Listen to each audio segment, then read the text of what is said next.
नमस्कार दोस्तों, हमारे YouTube channel all in one में आपका स्वागत है। जैसा कि रोज़ 10 प्रश्नों का वीडियो लेकर आते हैं, तो आज भी प्रस्तुत हैं। चलिए शुरू करते हैं आज का 10 प्रश्नों वाला वीडियो। पहला प्रश्न देखते हैं, उदयगिरि की गुफाएं किस धर्म से संबंधित है या किस धर्म को दर्शाती है? तो बौद्ध धर्म की। उदयगिरि की गुफाएं बौद्ध धर्म से। और उदयगिरि की गुफाएं कहाँ है? विदिशा जिले मध्य प्रदेश में है। विदिशा जिला मध्य प्रदेश में। प्रश्न नंबर 2, कीर्ति स्तंभ कहाँ है? चित्तौड़गढ़ में है। कहाँ है? चित्तौड़गढ़ में है। ये आदिनाथ को समर्पित है और जैन धर्म से संबंधित है। कीर्ति स्तंभ जो मुख्य है वही चीजें हम आपके सामने लेकर आते हैं। जैसे ये चित्तौड़गढ़ में है, पहले तो पूछे कहाँ है, किससे संबंधित है? जैन धर्म से संबंधित है। किसको समर्पित है? आदिनाथ को समर्पित है। ठीक है, आगे चलते हैं। प्रश्न नंबर 3, आधुनिक भारतीय चित्रकारों में कौन सा कला से प्रभावित कलाकार है? तो यामिनी राय। आगे चलते हैं। पद्म विभूषण सम्मानित चित्रकार कौन है? नंदलाल बसु 1954। रविन्द्रनाथ टैगोर के क्या थे? शिष्य थे। नंदलाल बसु 1954 में इनको पद्म विभूषण मिला था। और ये हरिपुरा फैजपुर और लखनऊ का पंडाल भी इन्होंने सजाया था। नंदलाल बसु, या कहीं कहीं वसु न लेकर बोस भी देता है, तो आप उससे कंफ्यूज मत हो जाइएगा। चैतन्य का गृह त्याग चित्र किस चित्रकार ने बनाया था? जो क्षितिन्द्र नाथ मजुमदार ने बनाया था। चैतन्य का गृह त्याग बहुत इंपॉर्टेंट प्रश्न है। प्रश्न नंबर 6 देखते हैं। बंगाल शैली के कलाकार कौन है? सुरेंद्रकर, शैलेंद्रकर, मुकुल डे, ये तीनों लोग हैं बंगाल शैली क्या है? कलाकार हैं। सैयद हैदर रजा हैं क्या है? अमूर्त चित्रकार हैं। यानी रजा जी को क्या कहते हैं? अमूर्त चित्रकार हैं। आगे प्रश्न नंबर 8, चित्रकला की उत्कृष्ट कृति बनी ठनी, यहाँ ना दे देगा, कहीं कहीं गढ़ा दे देगा, बड़ी ठाड़ी किस चित्र शैली की है?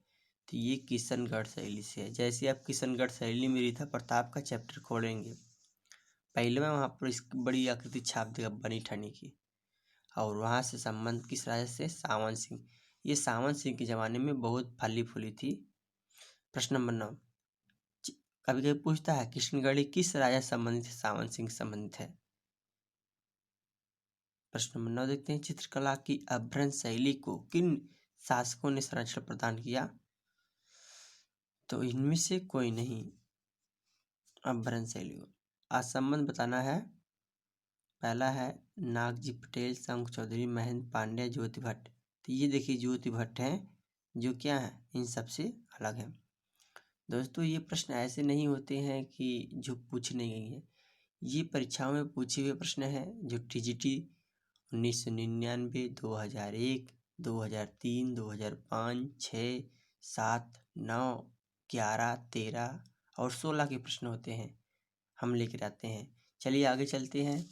कई वीडियो का एक साथ मर्ज कर देते हैं। अगला प्रश्न देखते हैं। पल्लव शासकों ने रथ वाले मंदिर किस स्थान पर बनवाए? तो महाबलीपुरम में बनवाए पल्लव शासकों ने। महात्मा बुद्ध के भिक्षुक रूप में अजंता की किस गुफा में चित्र किया गया है? तो 17वीं गुफा में। ये 17वीं गुफा बहुत इंपॉर्टेंट है, लेकिन पूछेगा सबसे प्रसिद्ध गुफा कौन सी है? तो गुफा संख्या 16, जहाँ पर उसका प्रसिद्ध चित्र है मरणासन राजकुमारी। ठीक है, आगे चलते हैं। और कभी कभी पूछता है बोधिसत्व पद्मपाण चित्र किस गुफा से है? तो गुफा संख्या 1 से है। ठीक है, आगे चलते हैं। भगवान की लीलाओं से संबंधित किस भगवान के चित्र को राजस्थानी कला में अधिक बने हैं? कृष्ण और राधा। अगर यहाँ राजस्थानी कला की बात आई, वहाँ कृष्ण और राधा का जो अद्भुत प्रेम है बहुत ज़्यादा बनवाया गया था। जो किशनगढ़ शैली है यहीं की है, जहाँ के राजा सावन सिंह हैं यहीं के हैं। राम किंकर का जन्म कहाँ हुआ? बंगाल में 1910 में हुआ। भारत की आधुनिक चित्रकला में तैल रंगों का प्रयोग सर्वप्रथम किसने किया? तो राजा रवि वर्मा। कौन कौन क्या? तैल रंगों का प्रयोग राजा रवि वर्मा। और राजा रवि वर्मा के साथ थे। इनका जन्म केरल के किलिमिन्नूर में 1848 में हुआ था और इनकी मृत्यु 1906 में हुई थी। पूछा गया प्रश्न है, जन्म कब हुआ? 1848। कहाँ हुआ? केरल के किलिमिन्नूर में। मृत्यु कब हुई? 1906 में। ठीक है। किन रंगों के लिए प्रयोग किए थे? तैर रंगों के लिए प्रसिद्ध है और पौराणिक चित्रों के लिए प्रसिद्ध है। देवी देवताओं के चित्र बहुत ज़्यादा बनाते थे, जैसे लक्ष्मी, श्री गणेश, भगवान विष्णु। इस सब के चित्रों के लिए, राम लक्ष्मण सीता भरत, इस सब के चित्रों के लिए राजा रवि वर्मा क्या है? प्रसिद्ध है। इसलिए इनको कहते हैं कि पौराणिक चित्र बनाते हैं। पौराणिक। प्रश्न नंबर 6 देखिए अगला प्रश्न, भारतीय आधुनिक चित्रकला का इतिहास आरंभ होता है तो कहाँ से होता है? बंगाल स्कूल से या बंगला स्कूल से। बंगला स्कूल जहाँ पर रविन्द्रनाथ टैगोर ने अपने छात्रों को लेकर ये सब शुरुआत की थी, वहीं के जो छात्र हैं नंदलाल बसु, ये सब। ठीक है। तो आधुनिक जब चित्रकला का आरंभ माना जाता है तो बंगाल स्कूल से माना जाता है, बंगला स्कूल से। अवनींद्रनाथ ठाकुर के शिष्य कौन है? देवी प्रसाद राय चौधरी, नंदलाल बसु और एल.एम. सेन। ये तीनों लोग क्या हैं? अवनींद्रनाथ ठाकुर के शिष्य हैं। हमारा आप लेक्चर वाला वीडियो देखेंगे तो आपको अगर अच्छा समझ में आएगा। कौन सिर्फ चित्रकार है? तो बेंद्रे सिर्फ क्या है? चित्रकार है। सचिन नाथ मजूमदार किस विश्वविद्यालय के चित्रकला के शिक्षक थे? तो इलाहाबाद। सचिन नाथ मजूमदार इलाहाबाद विश्वविद्यालय क्या है? चित्रकला के शिक्षक थे 1942 से 1965 तक। किस चित्रकार ने बाघ, अजंता और जोगीमारा, देखिए बाघ, अजंता और जोगीमारा तीनों गुफाओं का चित्र तैयार किया था? आसित कुमार हल्दर। ठीक है। चलिए दोस्तों आगे देखते हैं। आसित कुमार हल्दर क्या किए थे? बाघ, जो अजंता और जोगीमारा के चित्रों को क्या किए थे? बनाए थे। अगला प्रश्न देखते हैं। देखिए दोस्तों प्रश्न देखते हैं। अमृता शेरगिल के चित्रों में किस भावना की झलक अधिक दिखाई पड़ती है? तो विषादमय भावना की। अवनींद्रनाथ टैगोर के प्रारंभिक कला गुरु थे इटालियन कलाकार गिल हर्डी। इटालियन कलाकार कौन थे? गिल हर्डी, जो तैल चित्रों के लिए प्रसिद्ध थे। अवनींद्रनाथ टैगोर के क्या थे? गुरु थे, इटालियन थे।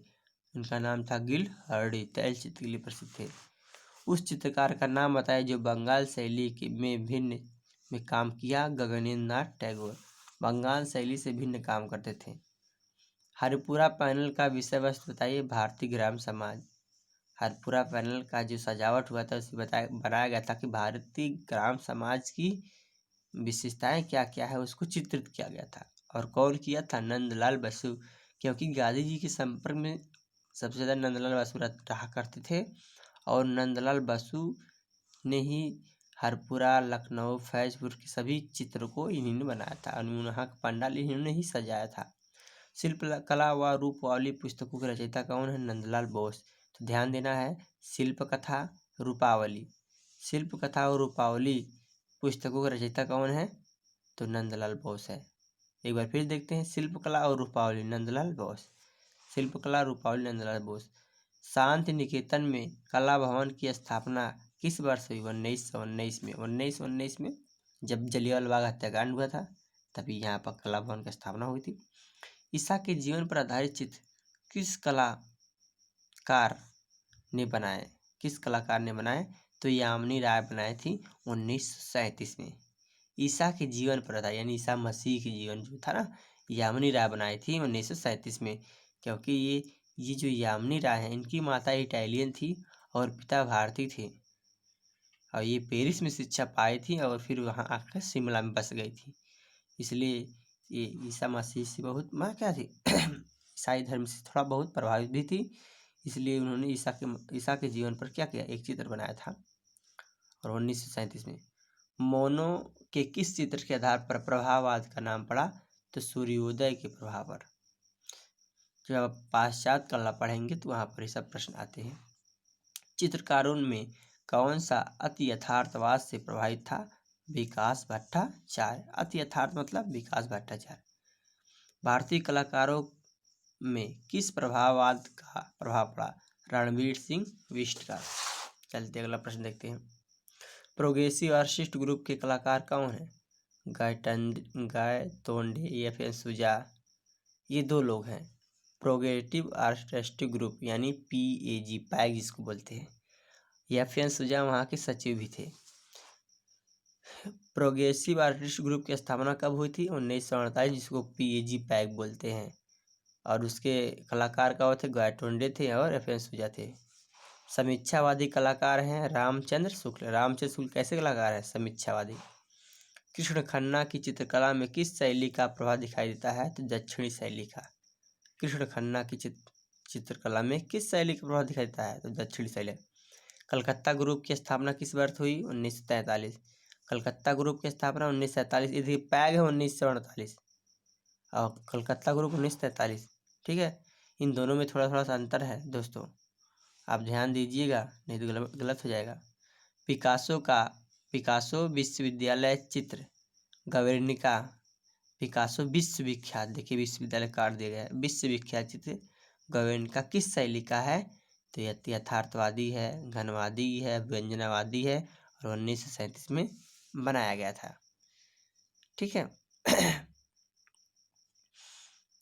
चलिए, घनवाद से प्रेरणा लेने के बाद निजी विशेषता वाले कलाकार कौन हैं? राम कुमार। मद्रास के चोल मंडल क्या है? कलाकारों का एक गांव है मद्रास चोल मंडल। कलाकारों का एक क्या है? गांव है। किस कलाकार ने चोल मंडल की स्थापना करने में सर्वाधिक योगदान दिया?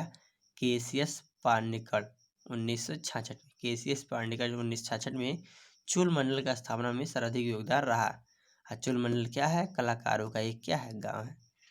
पाकिस्तान से आए हुए विस्थापित कलाकार किस संसद से जुड़े हैं? तो दिल्ली शिल्पी चक्र से। पाकिस्तान से आए हुए कलाकार दिल्ली शिल्पी चक्र से क्या है? जुड़े हैं। कौन? पाकिस्तान से आए हुए कलाकार दिल्ली शिल्पी चक्र से जुड़े हैं।